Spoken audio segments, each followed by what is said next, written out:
Good evening, everyone. Our top story tonight at 6 o'clock.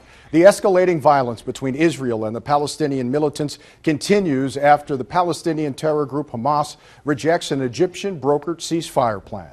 The fighting is one more indication of just how fragile the Middle East is right now. And for some Central Illinois residents, the conflict hitting very close to home. ABC News Channel 20's Jordan Abadea spoke with some people who have firsthand experience of the turmoil. Jordan. Vince, we spoke with two men. One just returned from Israel and the other is living there for a year while going to school. Both say the destruction fueled by thousands of years of history is sad and everyone just wishes for peace.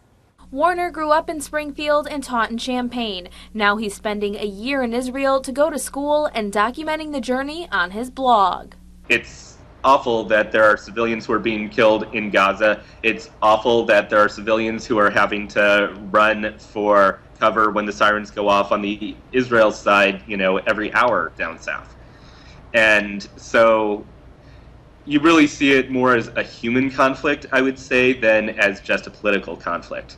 Gregory Morantz just returned from a trip to Israel last week. Being from Springfield, he didn't anticipate the unrest that could occur at any moment in Israel. But for those who call the region home, it's normal. There's a couple instances, most notably towards the end of the trip and the last night, we were in Jerusalem and a couple sirens went off and you're supposed to go down in the bunker, and to everyone there that's pretty much a normal thing that has happened throughout their lives, so it's not unusual to them, but for somebody who hasn't been there before, it's definitely an interesting time. But for the people on the other side of this conflict in Gaza, it's deadly. Since the fighting started a few weeks ago, more than 100 Palestinians have died. In retribution, Hamas has fired over 600 rockets at Israel. The conflict is nothing new to people living in the region, but being in the middle of it changes your perspective.